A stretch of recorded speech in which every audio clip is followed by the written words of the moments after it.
এই পাবদা মাছগুলো মৌরি বাটা দিয়ে ঝাল করব। আদা, লঙ্কা,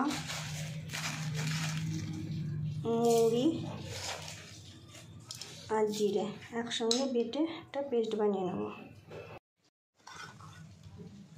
জিরে, তেজপাতা, লঙ্কা ফোড়ন দিয়ে মশলাটাকে কষে নিলাম।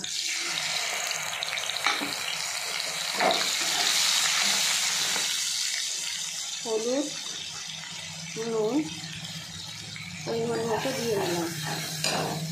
কষা হয়ে গেছে, এবার জলটা দিয়ে দিলাম। পাবদা মাছগুলো সব দিয়ে দিলাম।